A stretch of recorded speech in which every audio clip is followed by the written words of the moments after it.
Good evening, members. It's 6:30 and we'll start on this EPH committee, and we'll start with our usual admin.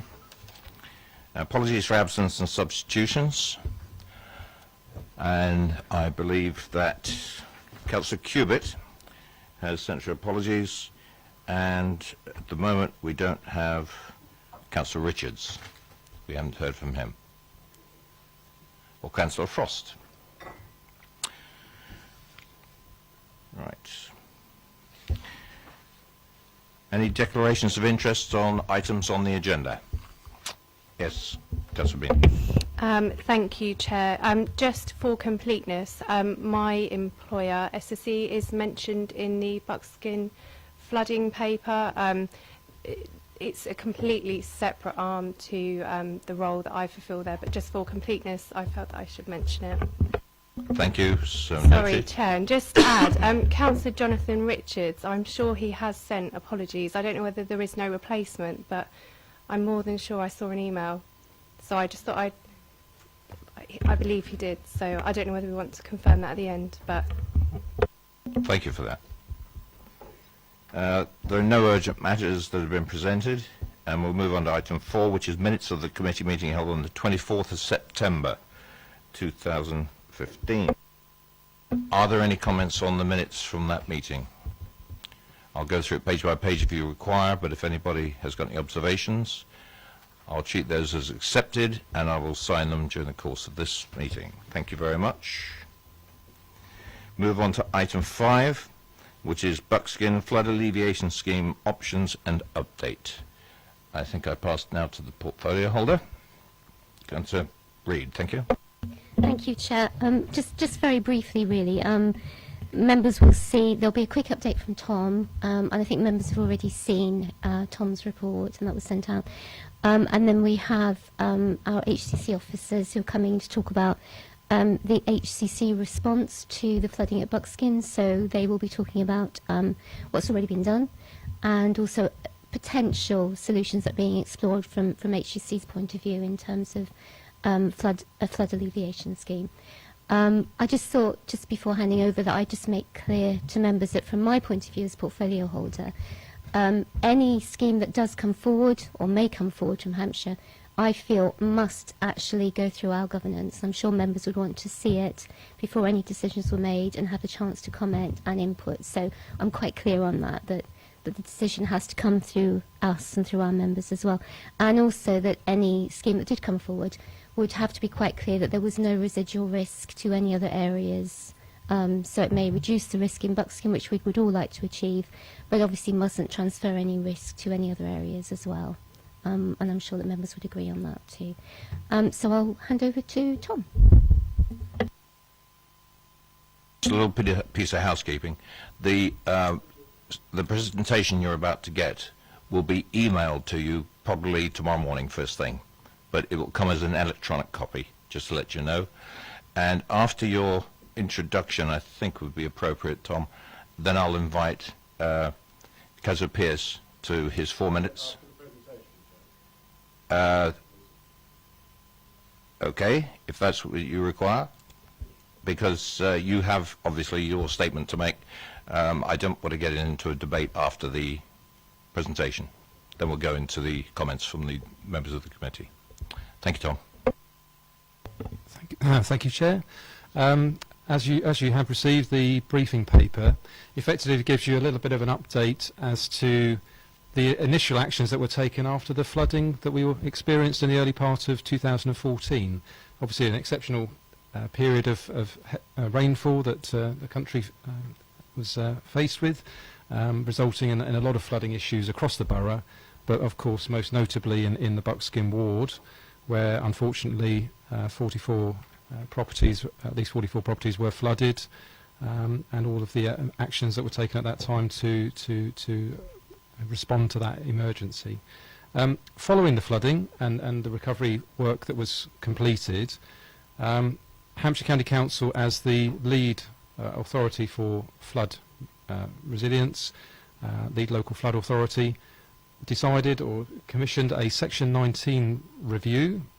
So this is commonly carried out when there is a serious flooding incident to look at the causes and to look at what might be done in the future to try and mitigate that risk in the future. So, a Section 19 review was conducted, within this particular locality. That involved consulting with local residents who were affected, looking at all of the data as to groundwater levels, how emergency agencies responded, and so on. And that basically culminated with a series of recommendations which are shown in Appendix 2, where you can see the 11 recommendations. Following on from that, there was an officer group meeting set up consisting of representatives from the key agencies, so Hampshire County Council, Basingstoke and Deane Borough Council, Thames Water, South East Water, and Scottish and Southern, to look at these recommendations and to start to work and progress, taking some action following this. So that's just to give you an update really in a whistle-stop fashion as to how we came about with these initial recommendations. The officer group was formed to take this work forward, and what Gloria's going to do I'll hand over to Gloria now, is give you an update as to what's happened since then. Thank you, Chair. Thanks, Tom. So, as Tom said, I'll give an update on all the recommendations that came out of the initial investigation reports that were commissioned by Hampshire County Council as the statutory lead local authority on flooding, and Basingstoke and Deane commissioned a hydrological assessment as well, and from that we got these recommendations. One of the key recommendations was that any activities taken forward should be done in with a multi-agency approach. So hence the multi-agency group was formed by and is being coordinated by Hampshire County Council. One other key recommendation was the groundwater monitoring should be improved. Maintenance of surface and foul water drainage should be improved, but there were also other recommendations with regards to assets in terms of moving them to safer locations, and ultimately looking at how the water could be removed from the Baskin area.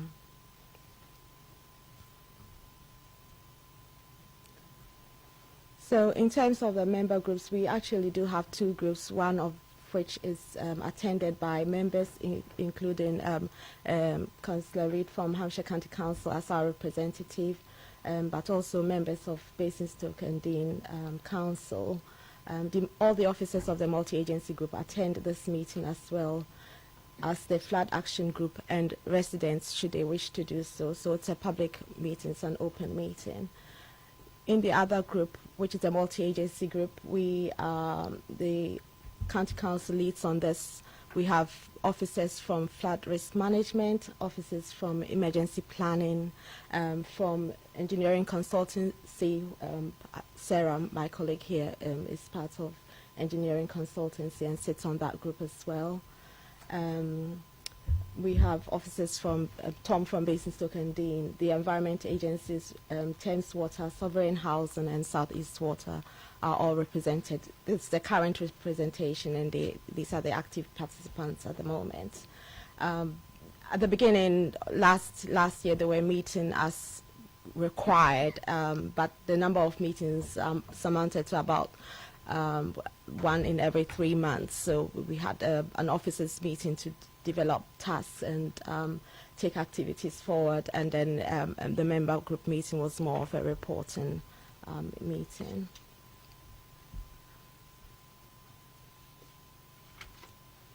So moving on then to the recommendations, we had one that said groundwater monitoring should be improved. This has been taken forward by the Environment Agency, and groundwater monitoring is taking place at Tileban Farm, which is closest to Baskin. This graph here is showing with the black line that groundwater levels is rising, but is normal at this time of the year. So the green area showing the normal occurrence of groundwater at this time of the year. The dotted line is showing how the groundwater behaved during the Baskin flooding, and there's a line there showing when it became critical. So if you just, I didn't quite understand the graph. Could you just understand it better? Right. Okay. So this graph on the left is showing meters above sea level. So that's showing how high the ground is, and then we have at the bottom on the bottom axis you have the months of the year, and the black line. So we have the blue lines, the darker blue line and the blue line showing drought situations or scenarios, and the green area showing normal groundwater levels at that time of year, and then the yellow lines would be showing, and indeed the rosa area would be showing high risk of groundwater flooding. So at the moment, the black line is showing that groundwater levels is rising, but that is expected at this time of year because during winter we have more rainfall. But it is in the normal area, so it is not critical. Is that okay?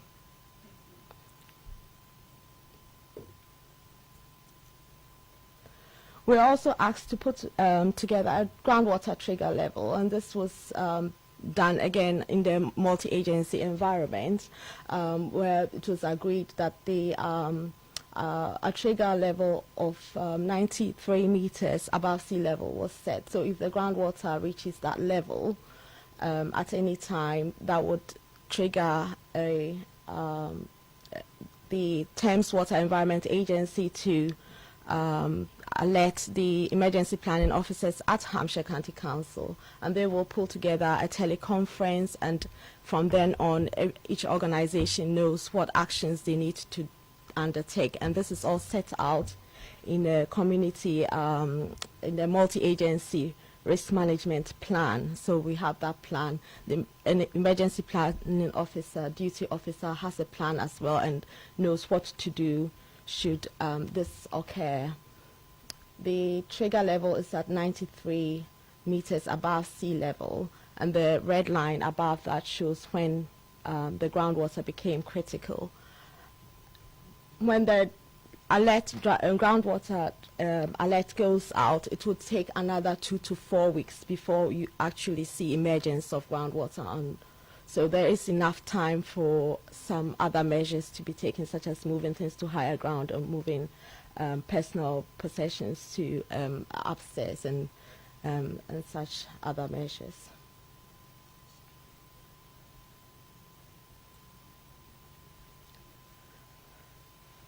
A lot of property level protection has been undertaken in the Baskin area. As Tom said, there's just about over 40 properties were flooded in the Baskin area. It was over 80 properties were identified as being at risk in that area. Sovereign has put in property level measures in all their properties that were flooded in the 2014 event, and these are some of the measures that they've been undertaken. So trying to seal off any areas that water could ingress into the buildings, and they've also put in flood doors. These the flood doors are being kept on site by Sovereign. So, for example, one of the the activities that will be triggered by the alert of the trigger level would be Sovereign going on site and making available to the residents the flood doors.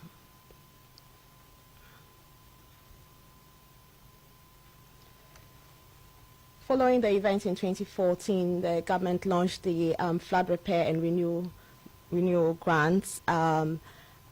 This was a grant of 5,000 to improve resilience and undertake other measures in properties.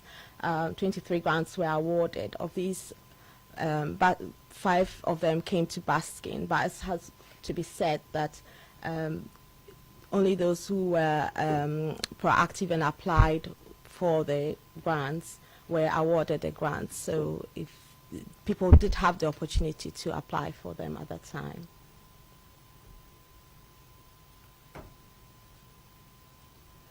I mentioned earlier the relocation of assets. So in West Ham, the electricity substation, which is located in West Ham in the area of flood, and has been moved to higher ground. There are also Southeast Water is operating 2 boreholes in the vicinity of the area flooded in Basking, and one of them is quite close to the West Ham, where water will potentially be would be stored. One of the recommendations was enhanced abstraction, but the Environment Agency and Southeast Water have agreed that that would not have any significant improvement or reduction of flooding in the area should that occur, because groundwater is contained in aquifers. So if you take out the groundwater at a higher rate, the effect would be very localized and would not have would not improve overall or reduce the overall effect of flooding in the area. We further to those recommendations, we asked Southeast Water to undertake risk assessments to their operation and to groundwater quality, which they've done, and come back to us saying that the boreholes were flooded during the event, but were resilient in that they were on raised levels and designed to operate under such conditions. And should indeed the situation be so bad that they cannot operate, they would move their operation to other boreholes in the area. This was the same for the groundwater quality risk assessment. Water treatment works remained operational during the event in 2014. We have no history of knowing how to quantify the impact of groundwater on groundwater quality, and should indeed the water works be unable to treat the groundwater, the water quality for consumption, then the operation will be moved elsewhere again. So this is a residual risk that Southeast Water is happy to take on.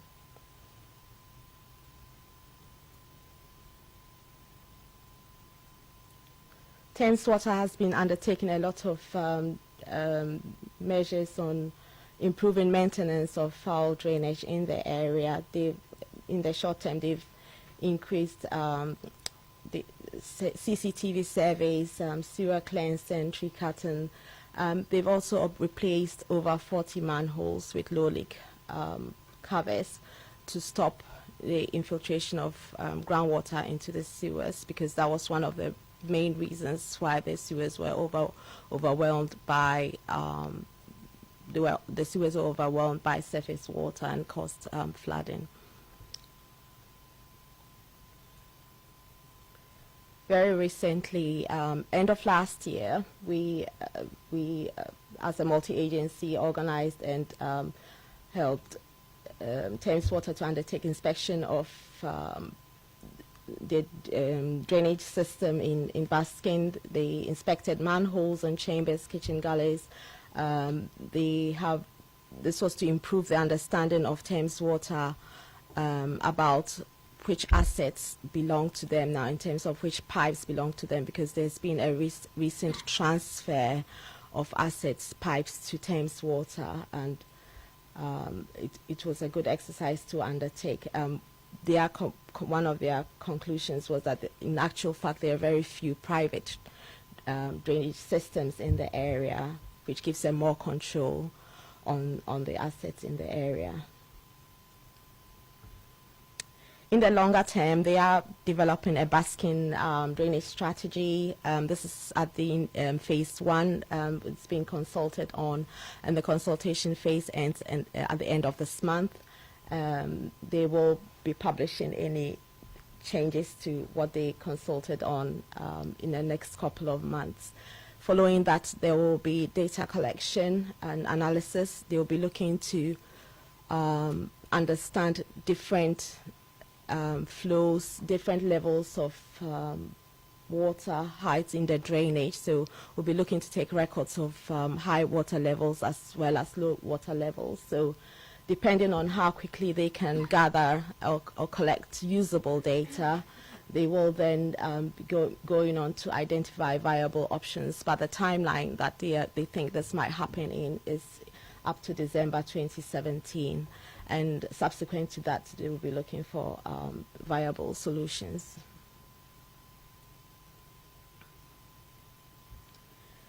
In terms of the surface water drainage systems, most of them is really in the ball court of Hampshire County Council, which is undertaking a lot of jetting and clearing of the systems, of the ditches and culverts, and increase the frequency of gully cleansing to twice a year in the main area of flooding. It still remains at once a year for other areas. We've also identified all the soakaways that belong to Hampshire County Council. Some of them do belong to sovereign housing. At this point, I'm going to hand over to my colleague, Sarah.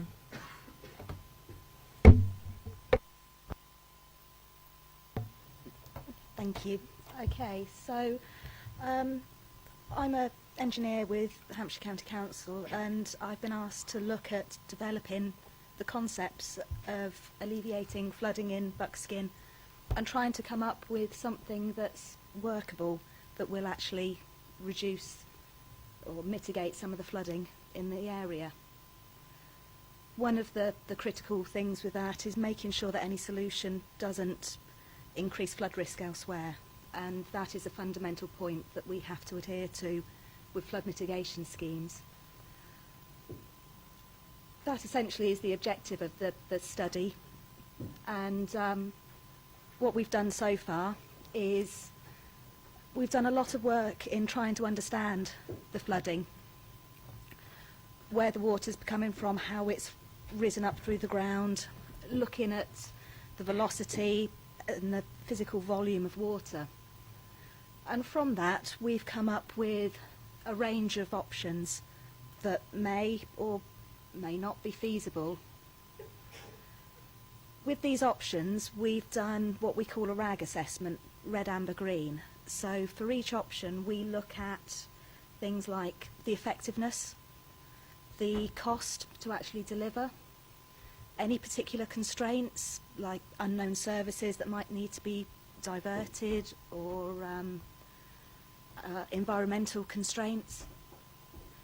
And by running through those with the red, amber, green, we can come up with an overall ranking of where the different options sit. The options we looked at were a gravity culvert, so a gravity system from Buckskin down to West Ham Park, with flood storage areas, so actually containing the water in defined locations. In this case, we looked at West Ham Park and Saundersfield, so that the water's in a set area rather than in people's properties. Option 2 was using a gravity culvert but without any storage areas. Options 3, 4 and 5 were using a range of different pumping stations in different locations to try and move the water through Buckskin quicker, so it doesn't sit and then flood into properties as it did in 2014. Option 6 was looking at ways of capturing groundwater before it even gets to the surface. So land drains, perforated pipes, which would then go into areas where the water could be stored. And option 7 is to do nothing. We always have to put a do nothing option in there because it provides a baseline when we're running through the cost benefit analysis, and it shows what benefits we can get from doing the work, which then links into us being able to draw down funding from DEFRA through the Environment Agency. So at this stage, although we haven't got any green options, that's largely because drainage works are so complex, and we just can't accurately predict things like cost and benefit doing such a high-level study. But option 1 does feel from an engineering perspective, that it would provide the greatest benefit at the most reasonable cost. So, in a little bit more detail, I managed to make the mouse appear. Option 1 is to provide the gravity sewer from the Buckskin Estate here down to West Ham Park, where we'd be looking for a water storage or attenuation area. Then it would follow through the existing ditch system. We'd be looking to make some upgrades, providing as much capacity as possible and upgrading culverts that run under the road before arriving at Saunders Field, where there's an existing culvert which discharges into the Loddon. One of the key issues at that location is we can't put a lot of water through that culvert, or any more than there is at the moment, in case it causes flood risk further downstream. So that is an area that we need to do more work on. Running through some basic calculations, we can show how the water level differs. So before this theoretical scheme, there was 1.6 metres of water at Buckskin. After, that drops virtually a whole metre. But in comparison, there is more water in the flood storage areas of West Ham Park and Saunders Field. One of the issues with this sort of work is groundwater flooding is so complex that we need to do detailed modelling work. We don't always need to do this level of modelling with surface water schemes because it's a far more straightforward process. But with groundwater, you've always got it coming out of the ground and recharging the system. So we're going to be getting in the specialists in the next couple of weeks to start work on developing the model so that we can accurately understand what's happening and whether, by testing our proposals, whether they will actually work to the degree that we think they are. This is at a very early stage in drainage terms. So what we're looking at doing over the next six months is going from the outline concepts that we've shown so far and trying to figure out if they will actually work, to what degree they will alleviate flooding in Buckskin, and then moving forward to see if we can get some funding from central government to go forward with the project. We're working very closely with the Environment Agency, Basingstoke and the other stakeholders to try and make sure that we can find a workable option as soon as we can. Okay, I think that's it. Thank me. Thank you very much. Councillor Pearce, can I ask you to come to the end of the table, and you've got 4 minutes.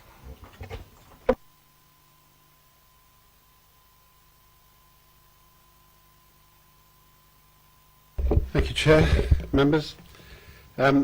Just to help perhaps a little bit, there are 2 water authorities involved. You've heard them, colleagues from Hampshire talking about 2.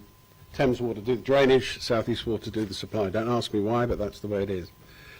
On the question of funding, I think there's £1 million sitting in the bank at Hampshire County Council from government, which is available in 2017. On Appendix 2, page 4 of 29, you'll see a list of recommendations. And you'll see that Basingstoke and Deane is mentioned on the right-hand column as part of the lead authority 1, 2, 3, 4, 5 times. I'm very much hoping that that's only in an advisory capacity. There shouldn't be any cost attributed to Basingstoke and Deane as a result of coming up with any plans to alleviate the flooding. It's wholly Hampshire County Council's responsibility, and I think we need to remember that.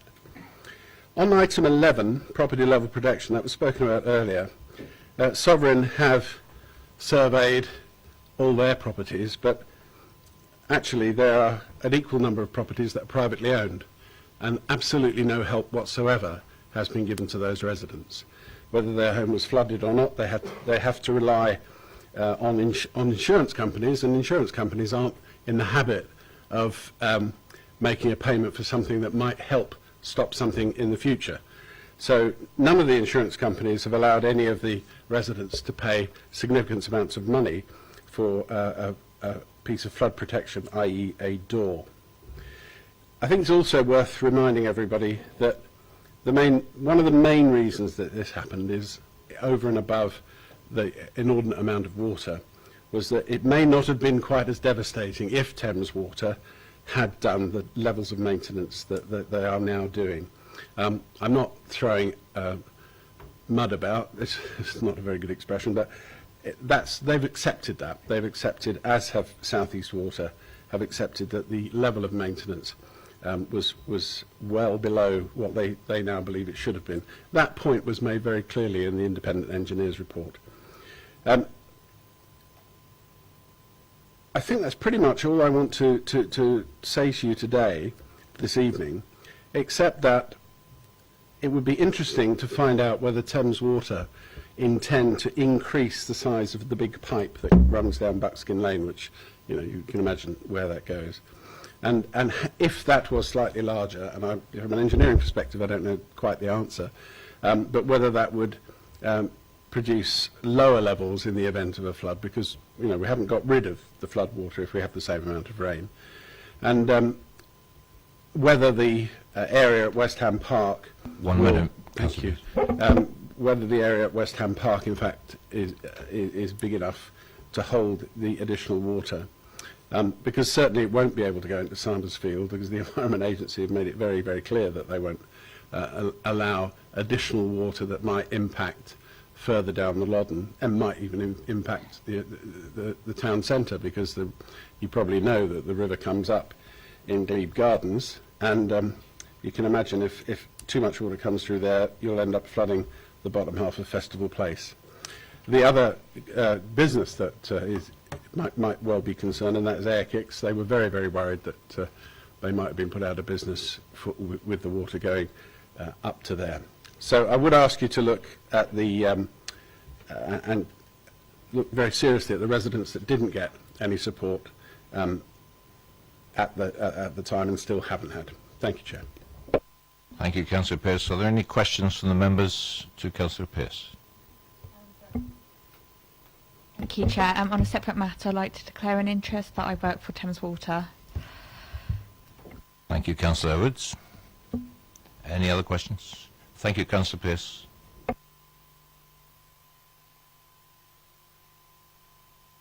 Members, questions to the officers on the presentation?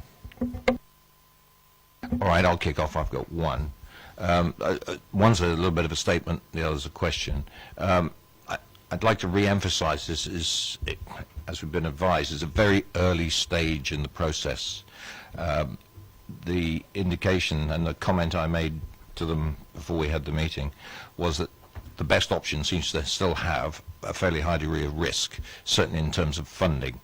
But we're not finished the process, and you saw that this could go on to the end of 2017. I'm no engineer in hydraulic terms anyway, but the process seems to be fairly long and drawn out, and I think you've heard from the engineering representative from HCC why. I just feel personally that's a little concerning, because I hope we don't have another winter like 2014. I was very interested to hear you say liaising very closely with the Environment Agency, and Councillor Pearce mentioned again, and I'm going to ask you the question about the concern about the amount of water that might end up in Saunders Field, because the River Loddon is a very sensitive issue in Basingstoke in general. Everybody's aware of it, and any possibility of further contaminated water getting into the Loddon is a great fear for us. Has that been recognised during your initial discussions? It has been recognised to a point, but the Environment Agency are the experts in that sense, and they'll be advising us over the next stages as to what's allowed and what isn't allowed, because we don't have ourselves the measurements on contamination. They would be able to do that assessment for us. And the other thing is, at the moment, at this stage in the process, we don't rule anything out. We need to assess Saunders Field. If the risk's too great, then we'll have to look elsewhere, but we have to consider that. But in terms of putting more water into the Loddon, then unless we do the modelling that proves absolutely that there isn't going to be more of an impact downstream, then we won't be doing it. Thank you very much. Councillor Gavin James. Thank you, Chair. During the floods, I had an opportunity to go to Buckskin and meet a resident in their waterlogged house. I also got a call from the director we had at the time, Karen Brimacombe, who said we're going to clear, I think it was the electric substation in Worthing, wherever it was, by pumping more water into the Loddon. As a resident and a councillor, I thought I'd better go and check on the levels in Glebe Gardens and East Rock Park and see how they're doing. And apart from having to close one pedestrian bridge in East Rock Park, it just got a bit deeper. And I think when we do these RAG assessments, we look at what issues there will be further down the line.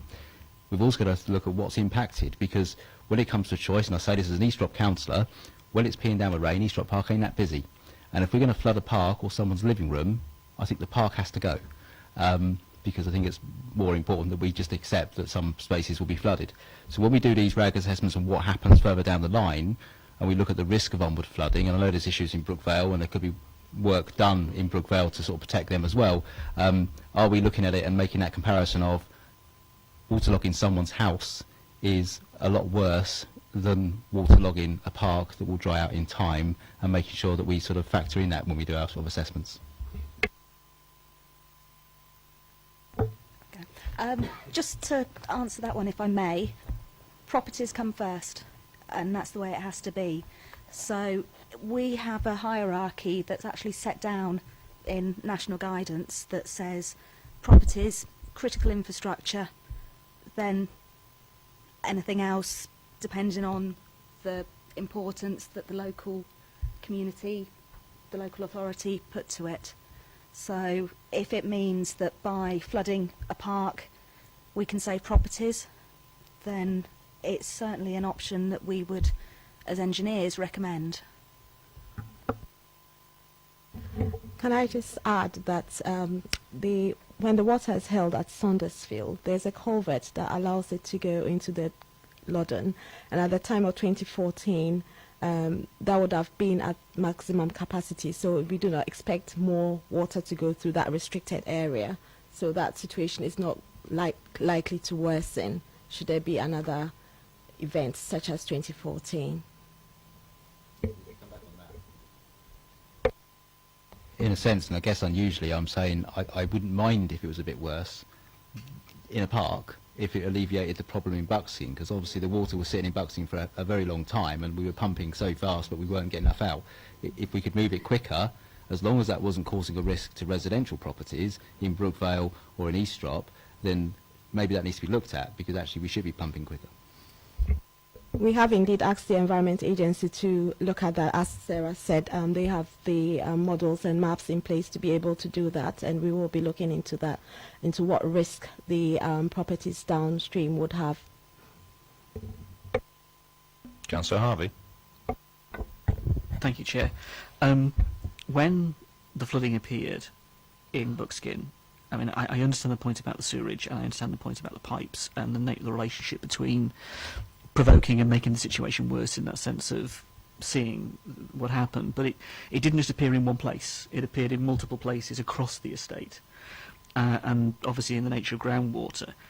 My first question relates really just to understanding what the gravity system would do to prevent, if you like, those properties being flooded. How would the groundwater materialise and be transported in a different way from the estate itself in the first place? I'd just like to understand that to start with. Okay, this is where we get into the finer detail. Essentially, a gravity sewer is a big pipe at a certain gradient. The key thing that I think is your point is how the water gets into it to start with, and that's one of the fundamental things that we have to work out once we've done the modelling. So you're going to have points to capture that groundwater, and it's making sure that it does before the water gets too near the properties. I mean, one of the issues I remember vividly from standing in it was watching it like a stream just come down the middle of Buckskin bungalows, and it was going at a pace on a regular basis. And it was, I know there were choices made, and I know there were decisions taken in the context of what happened then. Obviously, people have to take responsibility for that in the context of then. But in future, if the mechanisms are in place to deal with the fact that it all headed down to the Preseli Bowl, it all literally funneled into the Preseli Bowl at the bottom of. Now, in my mind, I'm thinking, you know, you have Sperring Close where it was appearing and rising, you had it up on Grampian Way, you had it appearing over in terms of Chiltern Way as well. There were various points at fundamentally different levels throughout the whole estate where the water was appearing. Through the sewers, through every mechanism it could come to the surface, it was coming to the surface by its very nature. So, yeah, just as from a point of view, have confidence that a gravity well would achieve that. That then leads to my second point, appreciating what you've said. If we then take it to the Worting, the Worting Road and the West End Park as a storage area, getting it from there to Saunders Field is key. And I did note in option 1, and maybe you can help me understand this, the last bullet point on page 9 of 29 says, barring the existing twin 225mm culvert under the road. You said that might change, that there might be larger pipes put in under the road. So it isn't barring it in that sense. That wasn't what you meant by that. It wasn't not doing that bit. You were looking to... What capacity would you sort of be talking about? Would there be a significant change? I mean, that was a problem. Getting it across that road was a real issue. This is very much detail, and that's fine, but we have to look at drainage in the whole system, start to finish. You've got to balance the capacity so that you don't have pinch points, so that the culverts under the road are big enough to take what's going through the ditches, what's going through the pipes. We are going to be limited more on what is physically achievable, I think, rather than looking at some of the other elements. We're also going to have to look at what we're providing for. Now, our benchmark is to alleviate what happened in 2014. But until the model's done, you know, the model is a hydrogeological model, and it's a dark art.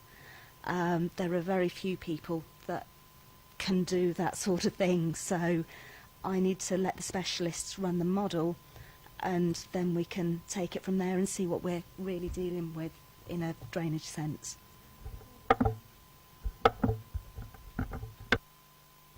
No, thank you.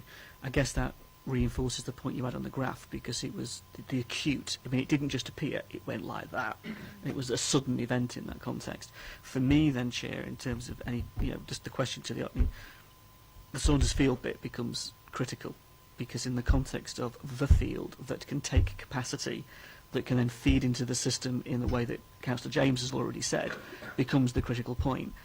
Where you pump it from becomes critical, I think, in terms of its relationship to Airkix's current building. I mean, they were fearful that it was going to literally go into their basement if not take out their generators and the rest of it.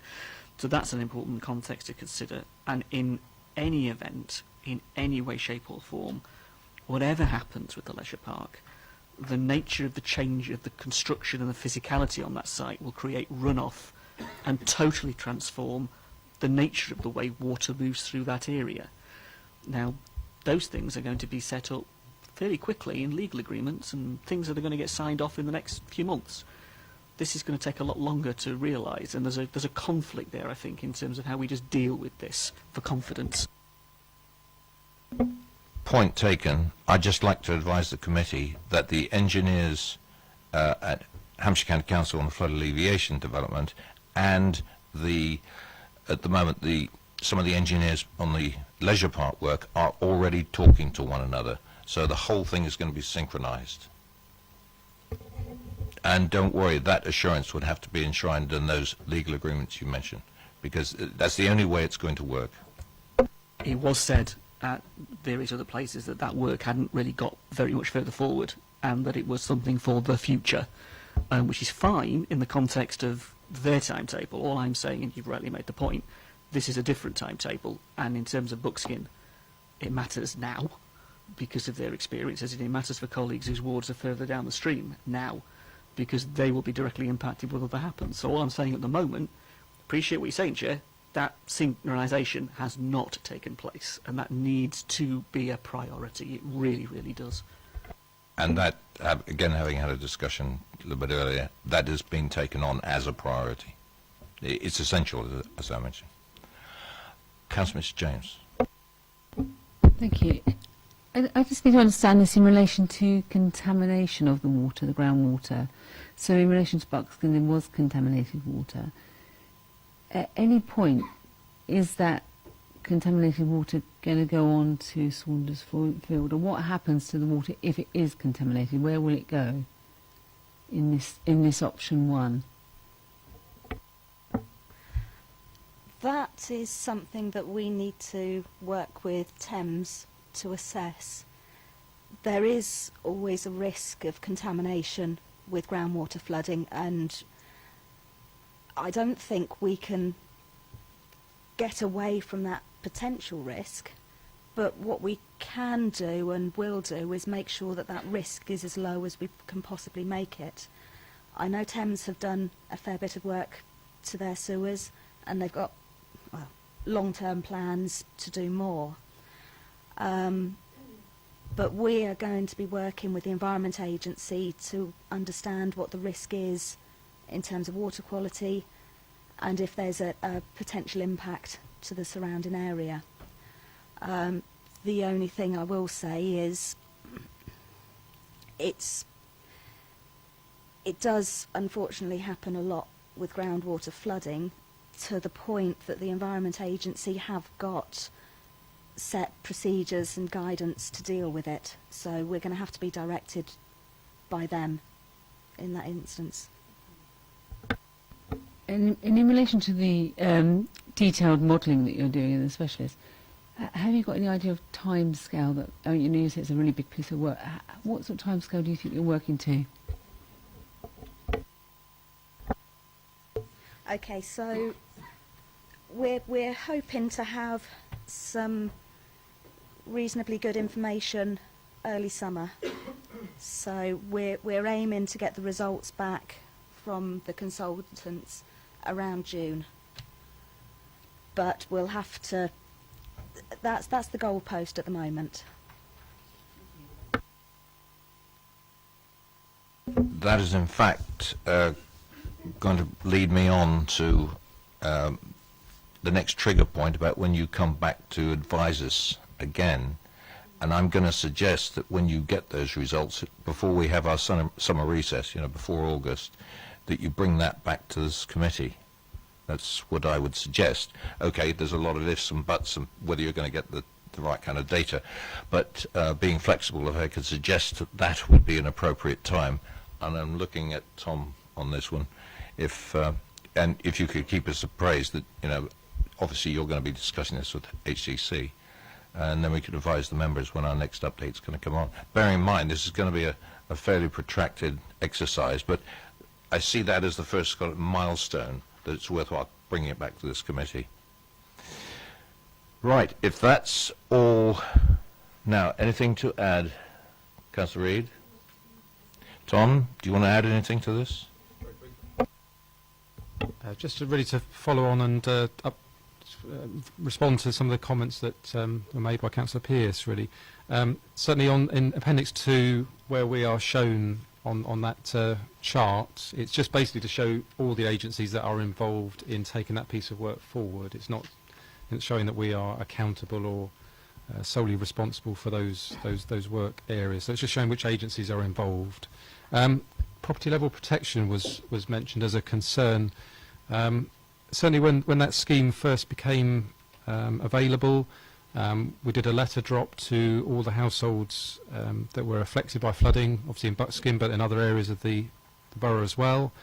There was a second letter drop because the grant scheme was extended, so we did a second letter drop to residents.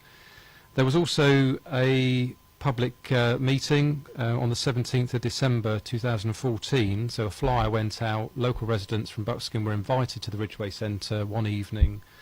We had representatives there from the National Flood Forum who were able to give advice to residents as to what types of measures they might consider, etc. It was quite a well-attended event, as I recall, so that was another way of trying to reinforce what was available and what was possible.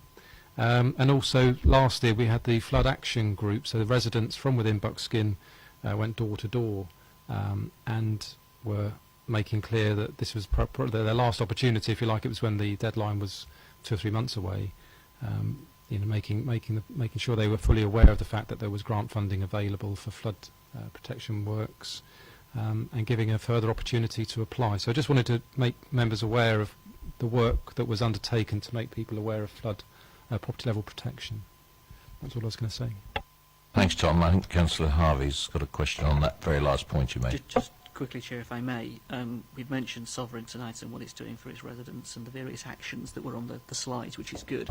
Could we capture as a comment the concern of the committee, if the committee is in agreement, of the private owners as well, as Councillor Pearce mentioned, in terms of how the agencies from a multi-agency point of view are going to, if any way, shape or form, be able to support them as well?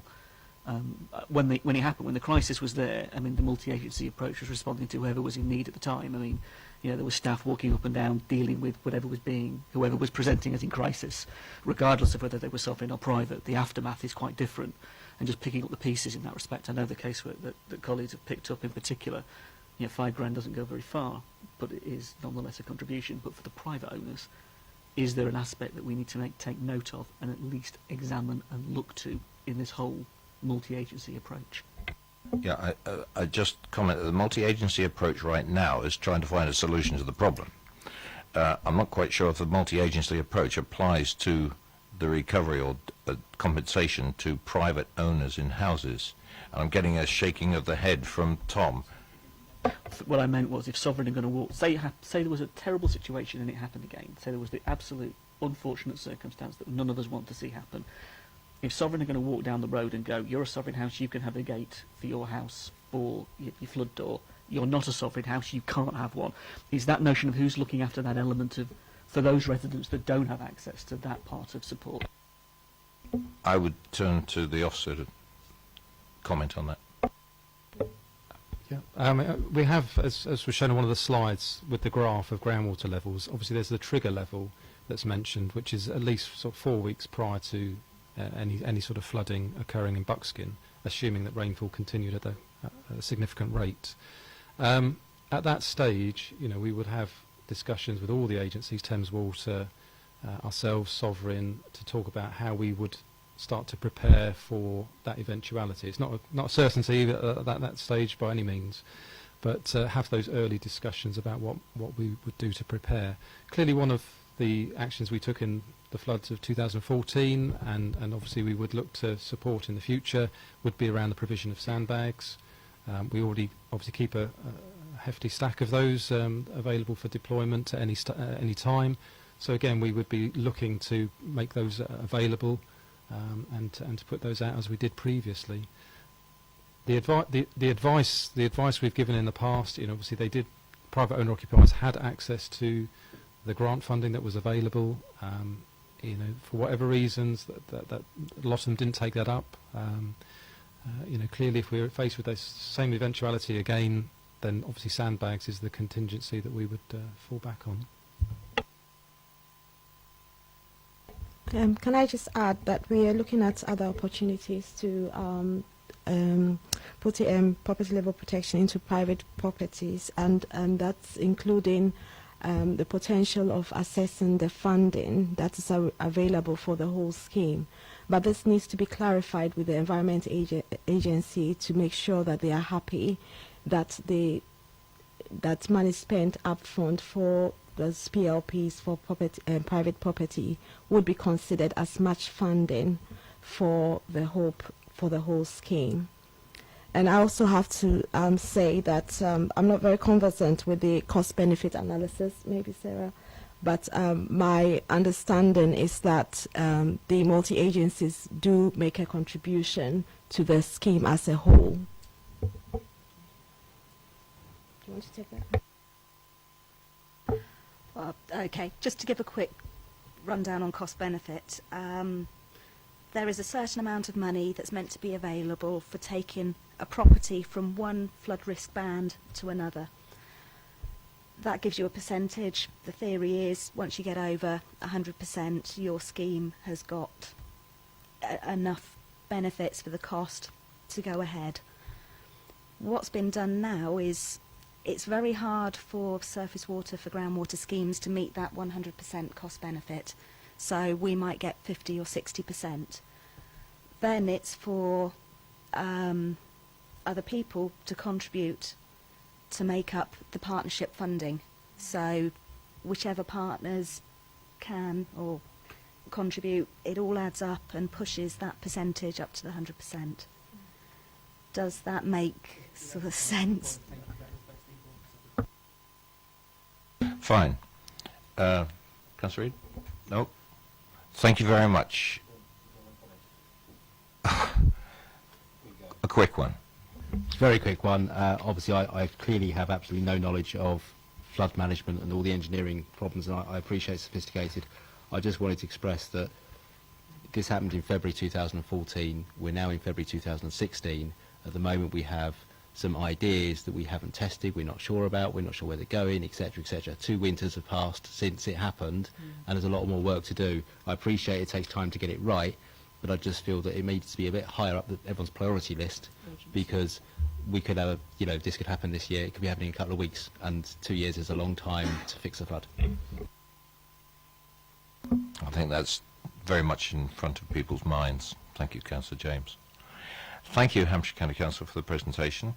And we'll liaise through Tom, and we'll welcome you back when you've got some news for us. Thank you very much. Thank you, Chair. Right, we're going to switch, just wait for the other officers to come in. A couple of minutes comfort break.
Resuming business for the evening, paper C, an update on supporting people.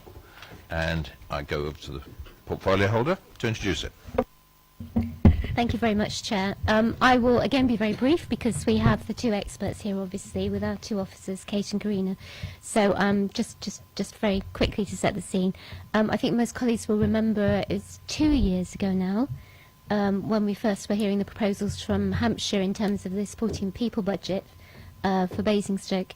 And we'll recall, obviously, that we had quite a fight on our hands because the original proposals were to make May Place a regional centre, so you can imagine the difficulties that would have caused us, and a large reduction in funding as well. So we immediately began negotiations with Hampshire to try to improve the deal.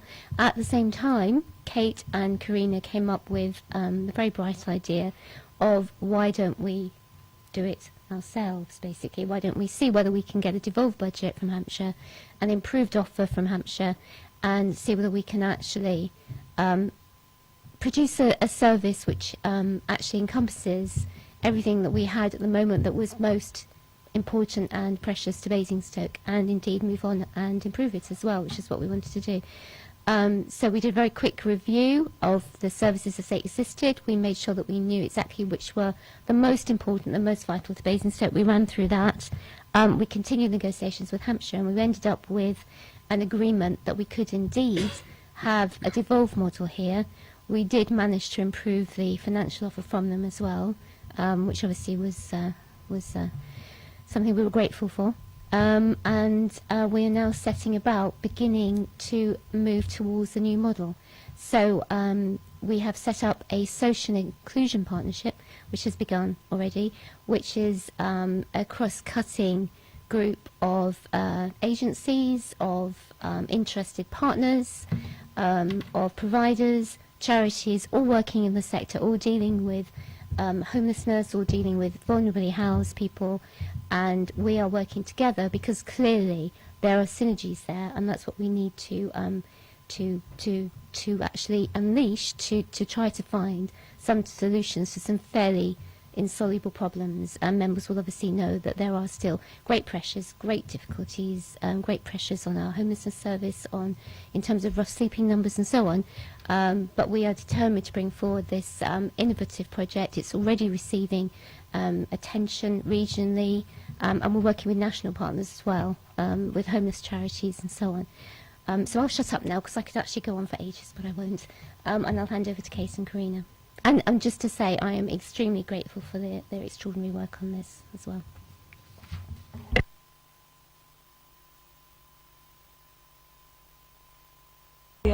Most of the area. Some of Councillor Reid's introduction covers what I've sort of set out, but just to give everyone a quick refresh, because there are some new members around the table as well, or members that may not be familiar with all the meat of this, whereas other members are either familiar with the subject matter or indeed have been involved with the map throughout. But supporting people talks about those housing-related support services. It's revenue funding, and these particular proposals related to homeless services, so not necessarily older people and people with long-term disabilities. We were specifically talking about the homeless services, which included floating support and services like May Place. For just over 10 years, this was a non-ring-fenced grant received by the County Council and distributed in partnership with the districts. And during 2013 to 14, as we're all familiar, the proposal was not just to significantly cut the budget, but to redistribute it around the county on a basis of primarily determined by population numbers, with an element of need taken into that, and recommissioning services within sub-regional lots, which for Basingstoke and Deane, that had always traditionally worked really hard to develop local services with partners, and also was able to evidence significant levels of need. We were really going to get hit with a double whammy there. The do-nothing approach for us, given that it was quite clear early on that negotiations were going to reap very little reward in terms of trying to amend the approach, was that it would have left us with a disproportionate reduction compared to other areas in terms of service reductions at a time when we know demand is increasing, reduction in floating support capacity, and loss of some accommodation-based services as well, some of which did close as a result of the dialogue that was going on at the time, Sandringham Court being the primary one. I think the in spite of all of those losses, that the real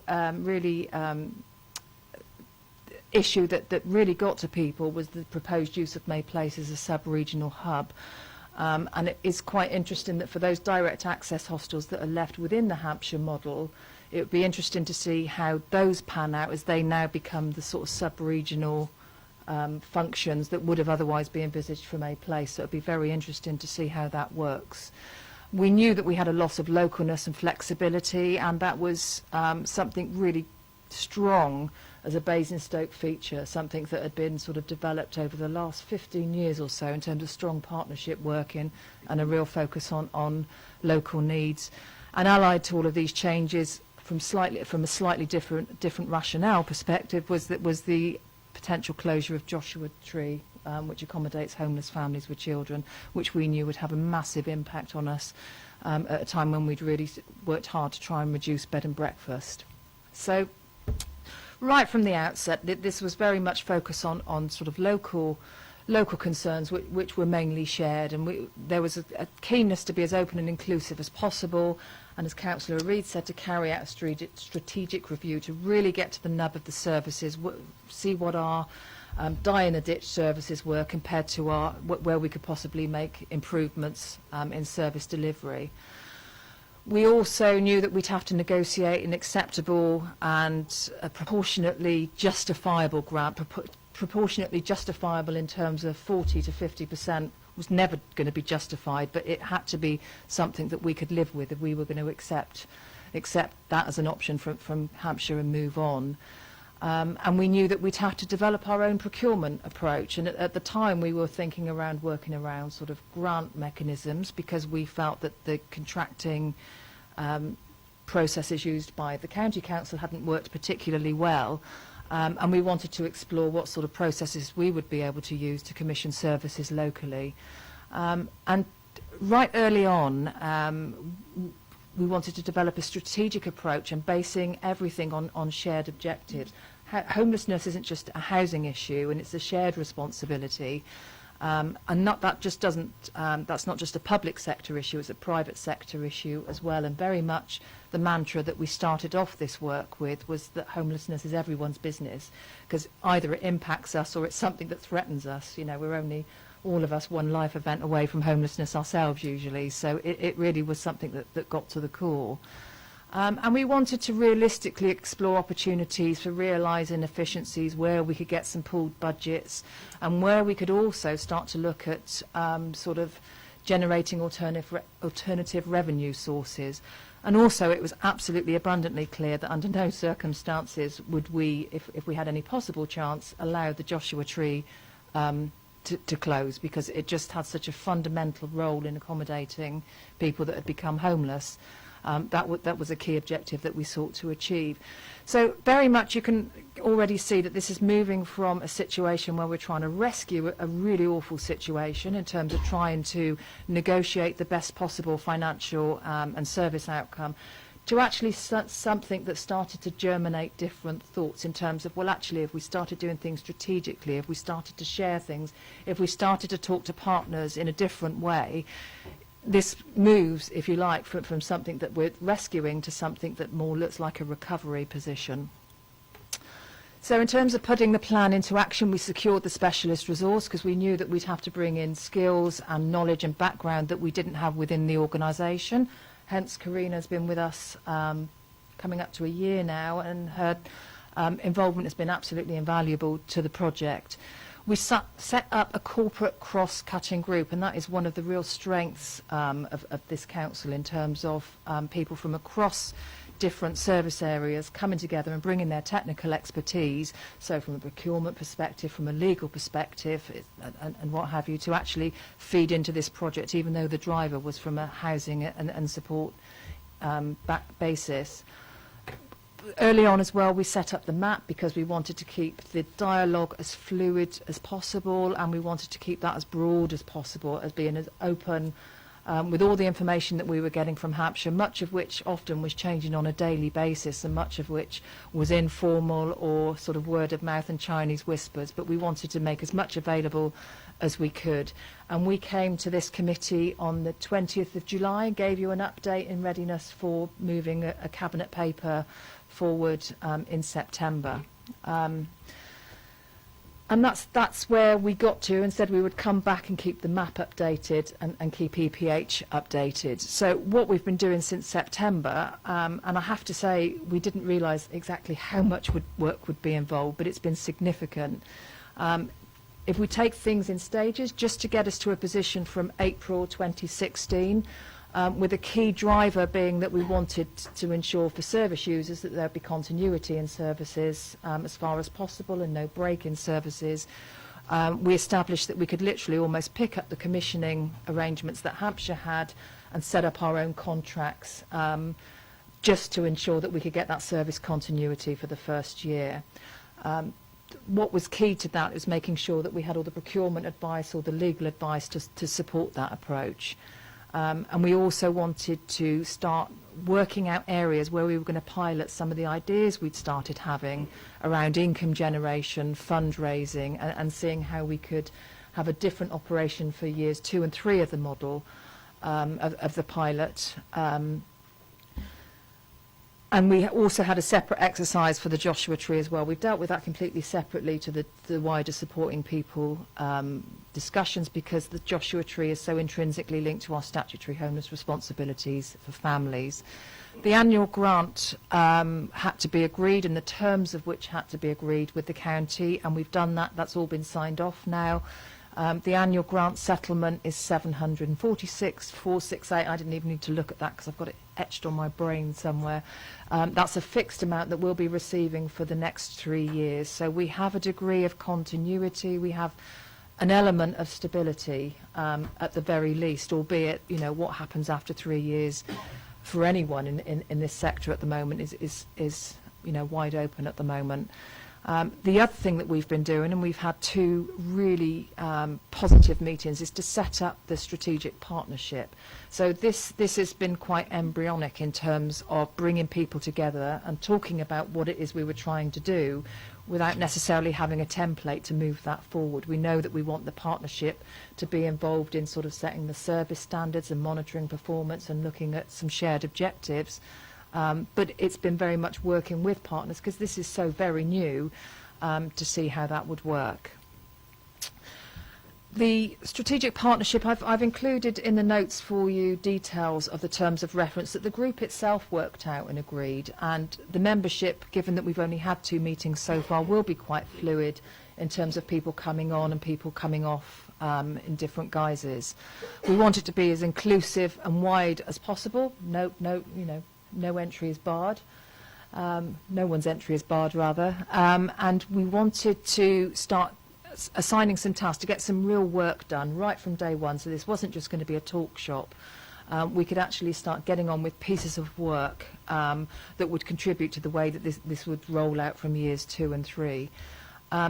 Karina may be able to answer some of the questions around the specific detailed work of the groups, but just the headline around that is actually sort of trying to map out the services from the experience of the customer, and seeing how we could scope services on that basis, going right from floating support through to accommodation-based needs and out again. And agreeing a common set of performance measurements and outcomes. We've been set some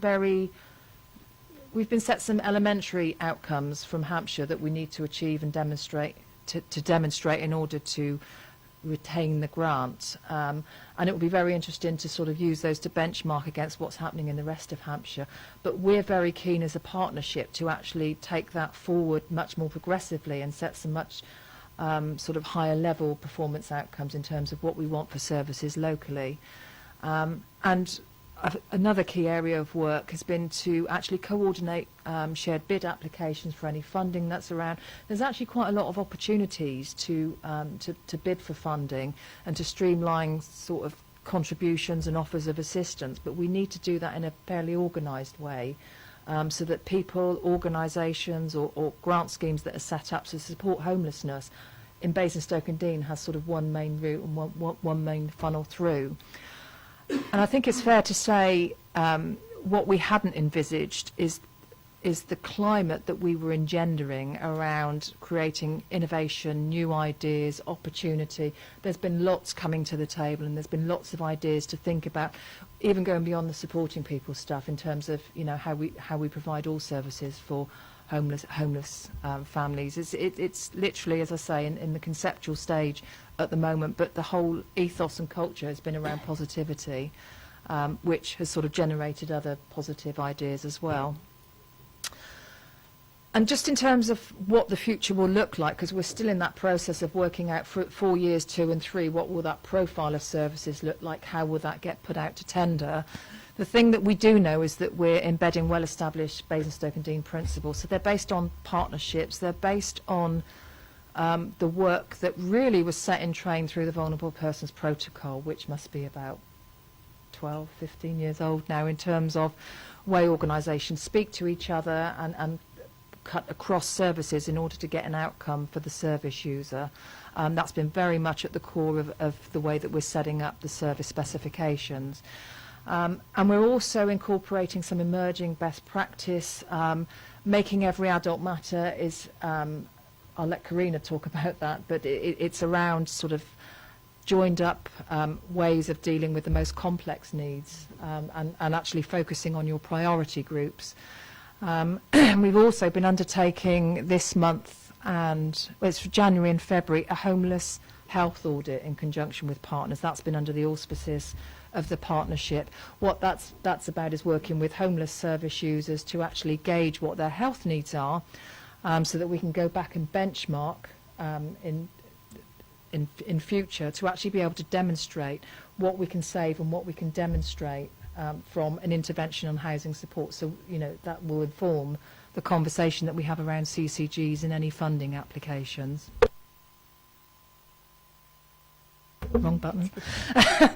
And just in terms of sort of checking and reviewing progress, the intention is that we have key stage reviews which will inform the emerging projections and forecast. It will be very much a rolling and fluid programme. It's not set up yet, it's not there to show you because we haven't started yet, but the approach is very much based on trying something, test it, go back, refine, test, and move forward in that way. And the role of the strategic partnership is key. This is not Basingstoke and Deane Borough Council's initiative. It's very much around working with partners, working with providers, working with other stakeholders, including partners that we didn't think would necessarily be invited or were about to invite to the table originally. We're expecting membership from the new bid to actually to come, and we've got third sector as well. So this really is quite a broad spectrum that we're covering. But our intention is to update back through the map and through EPH. The last map meeting was in October, and the map has really moved from a role of helping to structure, inform and give views on how we responded to Hampshire, very much a sort of monitoring and engendering some good ideas to sort of add to the pot as well. That's where we are at the moment. We don't have data, we don't have figures yet because that process hasn't started, but inevitably that's what will come out of the pilot. There we are. Any questions? Thank you very much. That's pretty comprehensive. Right, we'll start with Councillor Looney. Thank you. Mine is quite a general question, and I don't expect an answer tonight because you might have to check what happens. But when Supporting People was first brought in, it was about landlord services, and they had to report on how they delivered their services.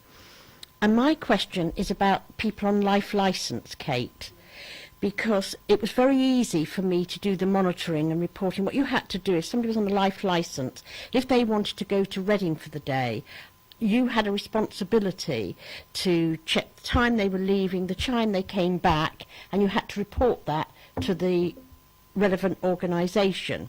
So that when they came back, you phoned back in, and the same went if they were late back. My concern is now people are living independently, and that's good. That was a real move forward, that there's more people living independently. But my question is, who now monitors that behaviour and process is still carried out? You don't have to, as I said, I don't need an answer tonight, but I would like one in writing when you find out how they process that. Thank you. Hello.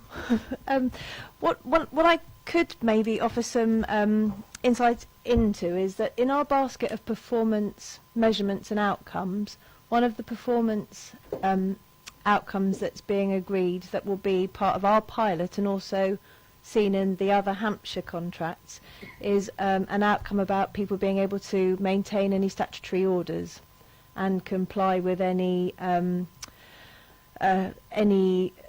paths or care plans that assist people to maintain life free of crime and to avoid reoffending and keep communities safe. So we've got a working group of interested parties looking at the outcome targets and then how they are measured. So I'm happy to come back to you on how the group decides that that specific outcome about staying safe, community safety, compliance with orders is going to capture that data and operate, if that would be useful. Yeah. Councillor James. Thank you. Can I pick up on the meme and the group that I'm concerned about is those people with real complex needs. Just talk me through how that's going to work, because I've raised it before, I think with you, that that is a group of people that sort of slips through the net in a sense, and how are we going to support those in the future? I'm sorry. So we're joining the Meme Coalition as a pilot. Basingstoke and Dean is subscribing to Meme Coalition, and the coalition's made up of mental health, criminal justice, housing, and drug and alcohol use charities. And one of the recommended ways forward for any local area who's taking a meme approach is to use the new directions team. It used to be called the chaos assessment. Obviously they've dropped the word chaos because it's not particularly conducive. But the assessment toolkit basically weights and scores and helps you prioritise those who might be most at risk of severe and multiple disadvantage and who are rough sleeping or homeless.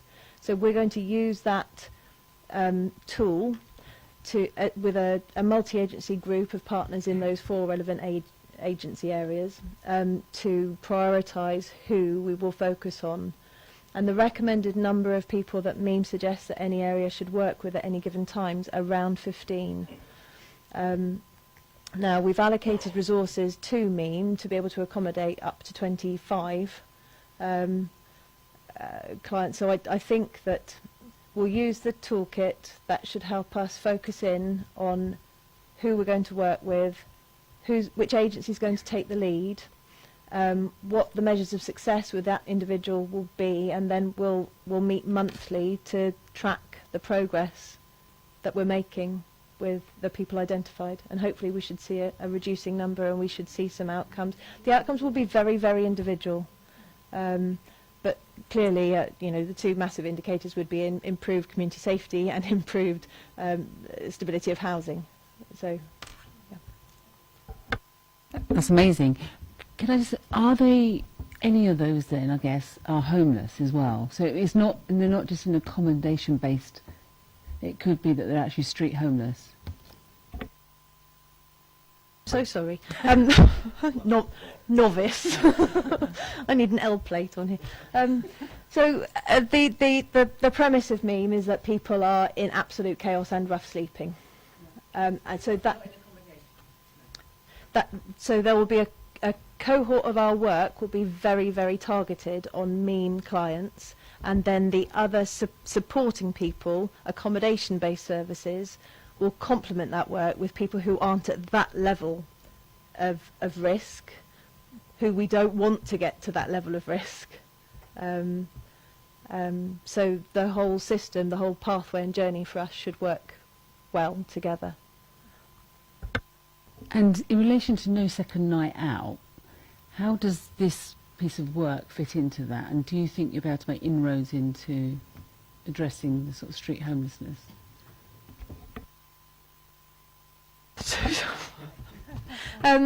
There's a lot of work for us to be doing around street homelessness and rough sleeping, and that's broader than this pilot. That includes working alongside our colleagues in Camrose, our colleagues in community safety, and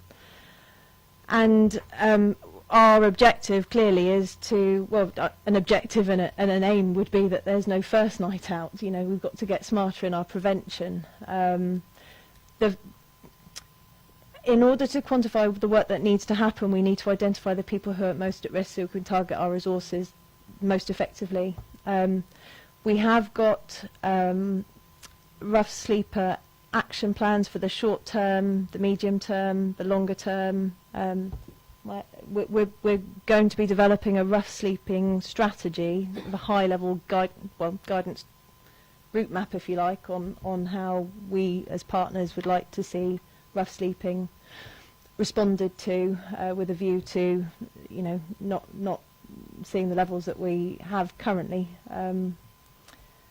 So it's a long-term journey. It's more of a marathon than it can be a kind of 60-metre dash or 60-yard dash. But I feel pretty confident that we're lining our ducks in a row, and we're trying to gather in the resources and the skills that we've got within the borough to address this issue.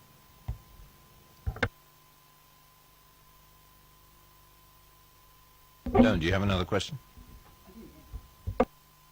I wanted to ask, in relation to, on page 38 or 43, it talks about the annual performance appraisal of and any sort of monitoring of what's going on. How's that going to work, and how are we as members going to feed into that? Have I got that? I mean, that's in relation to this scheme and the performance.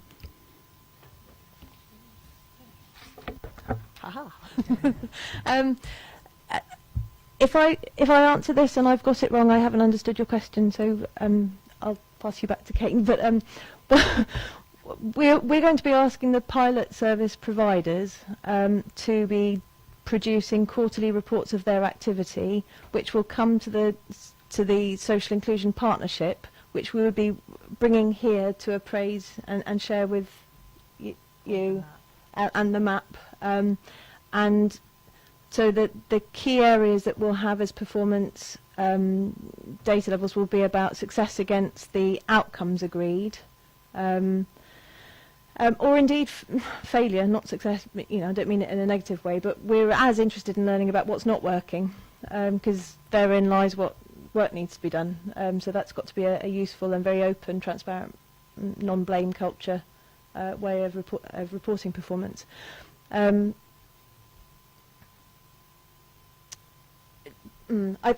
My feeling is in that first year that we'll probably be meeting with providers who are delivering the services, more likely monthly, just to check in on how things are going, because it needs such close scrutiny and they'll need support. But the actual performance reporting back to Hampshire on the pilot and to the map, and here will be quarterly minimum, and then reviewing. It will be a check, plan, do type approach to see how we're doing. I'd quite like, in relation to the map, that we have that discussion, because some of that performance monitoring historically from county was very poor, and it didn't really reflect what we wanted to achieve. And I'd quite like to have that debate. In the map, it would be really useful to discuss that going forward.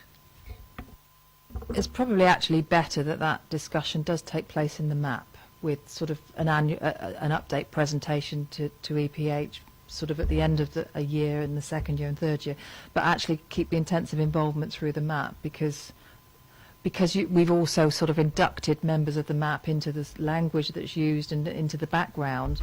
There's an easy sort of understanding, so that's a really good sort of check guarantee for the committee as well, that map will still be continuing and monitoring the progress. Oh, one other thing I would say about measuring performance, it's not just performance that we're setting ourselves.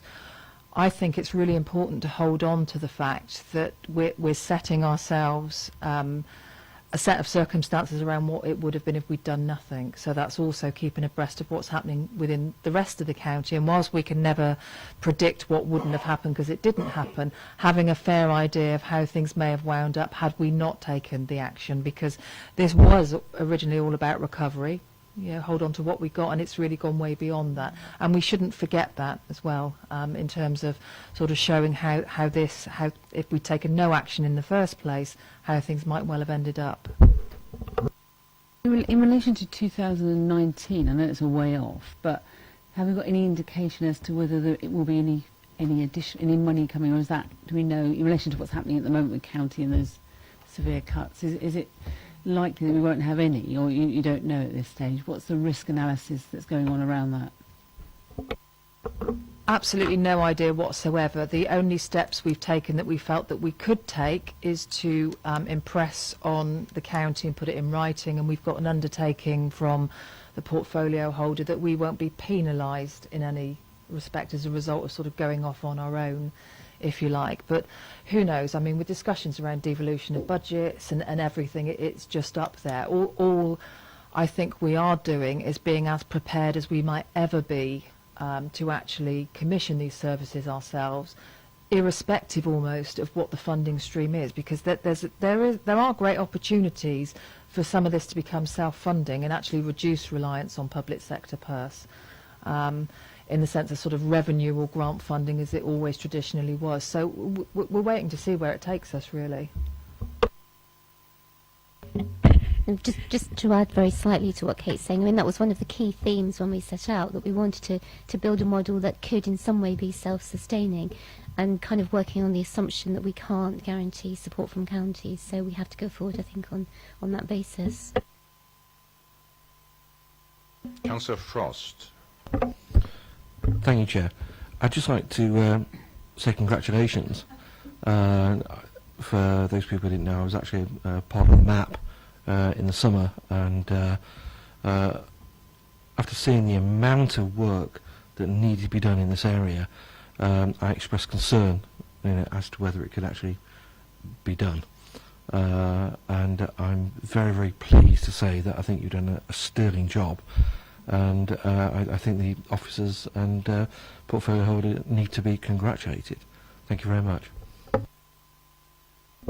As an officer, can I just say in response to that, that's great. We're not there yet, but that is great. But really, the amount of consensus and collaborative working right across the board has really contributed to that we've actually been able to cut through and actually get on with the job that everyone wants us to achieve. And that's been a really good indicator of when everyone's clear on what we want the purpose to be, how we can actually achieve that.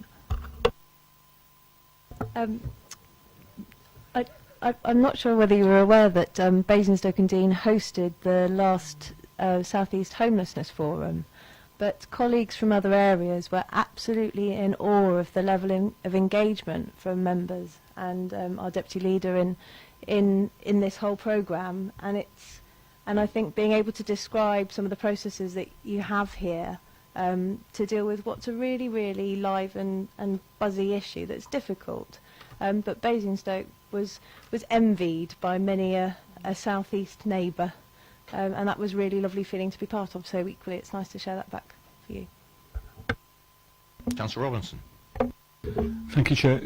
Could I just ask what mechanisms are in place for somebody who is sleeping rough to get in touch with you and to get onto the programme to be sorted out?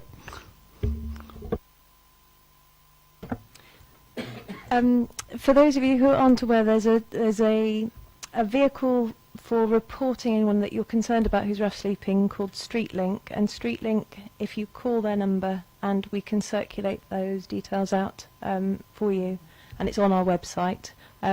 You would call StreetLink. StreetLink would get in touch with the local authority that would then get in touch with the outreach service. So Basingstoke and Deane commission an outreach service, and those rough sleepers, anyone who's sleeping rough via the outreach service would be picked up or signposted to Camrose when Camrose is open on a Tuesday and Thursday. So there should be a 24-hour mechanism for being able to pick up people who are sleeping rough.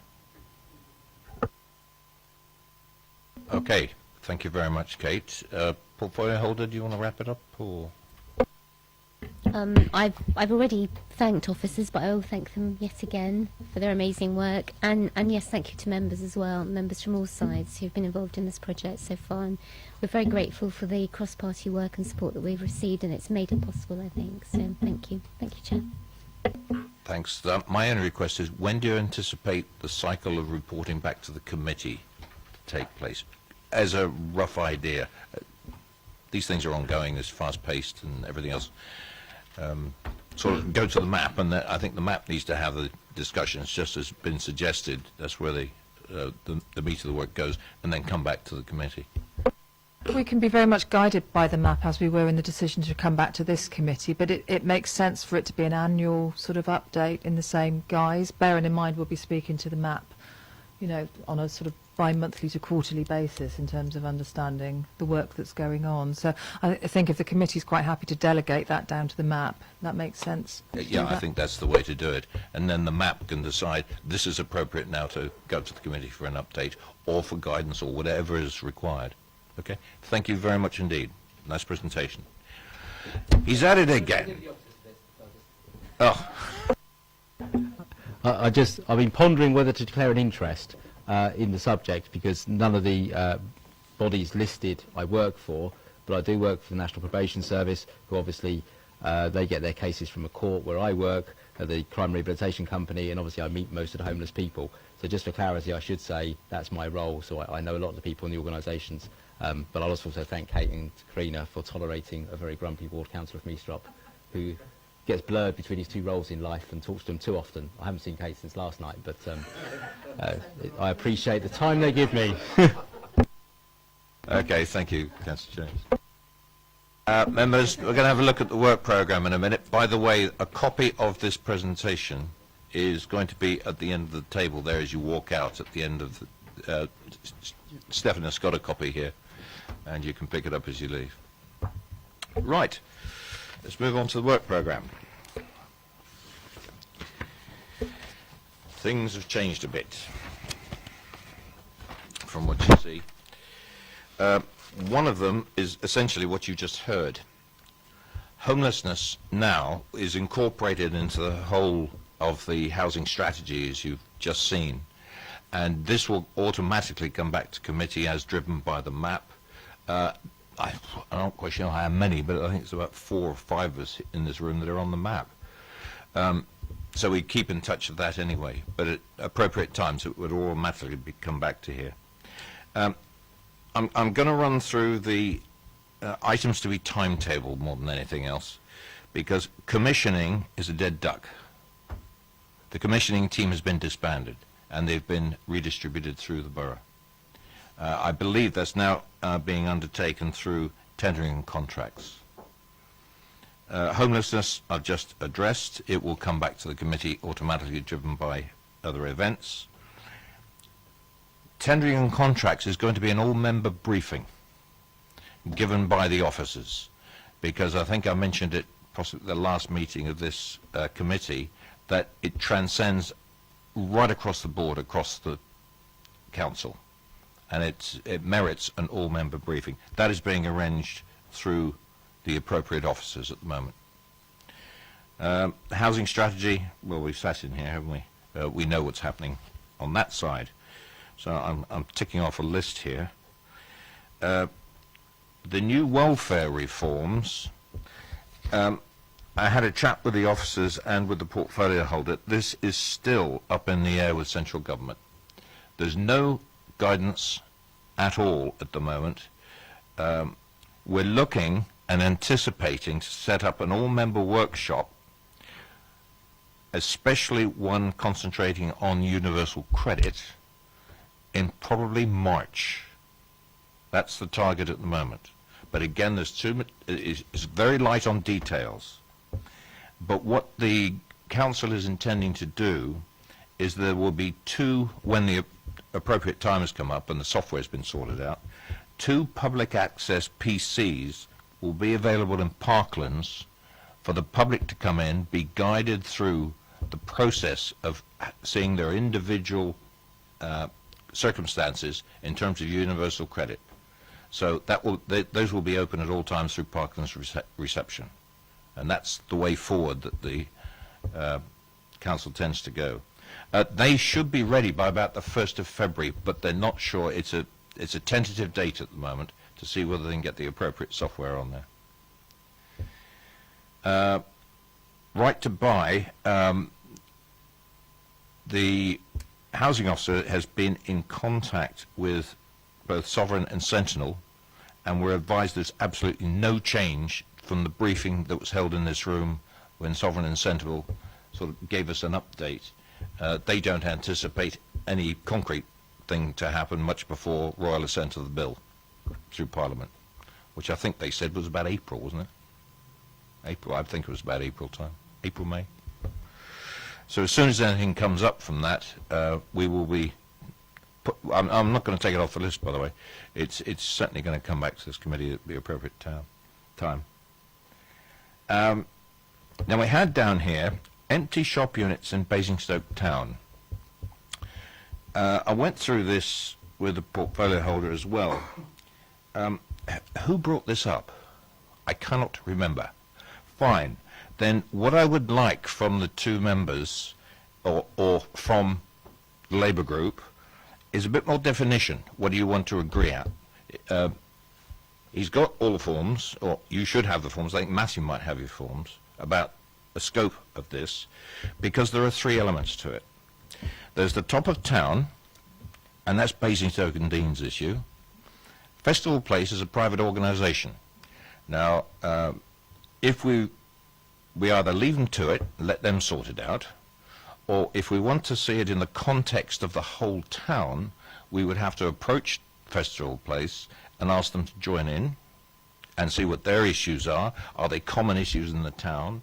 If we all get together collaboratively, you know, can we all get together and so promote various things in town?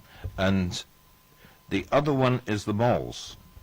Now, that involves the council and property services. So, if I can sort of give you a bit of guidance on that one, those are the three elements.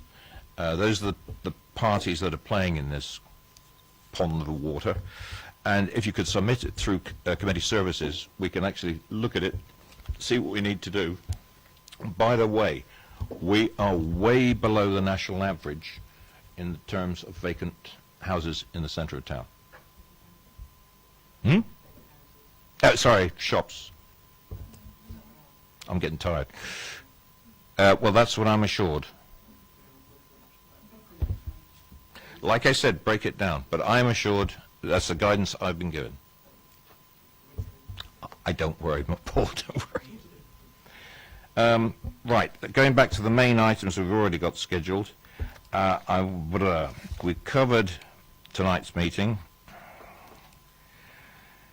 There's going to be an extra ingredient in the March agenda. We will be getting Richard Bailey coming to give us an update on the DCLG funded three-pronged approach to transport, education and housing. On that, it will be a verbal update. Forget about that. We talked about housing and homelessness. That's as well as the updated draft on the civil charging schedule that is still there. Councillor Harvey?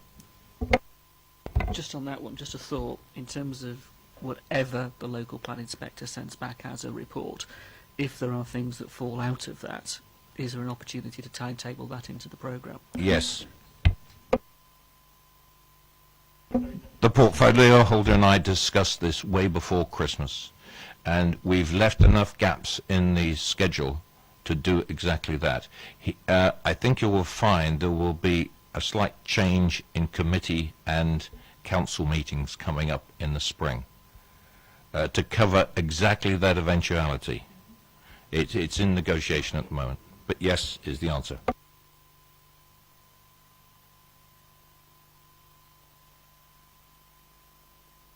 Yep. Councillor Linney. I take on board about the new welfare reforms and the two computers being available in parklands. Can I make a suggestion? I just think that not many people would come down to do that. Is there no way that this council and its officers who understand it couldn't put a feature in our local paper? There would be no charge. The paper wouldn't charge us for that.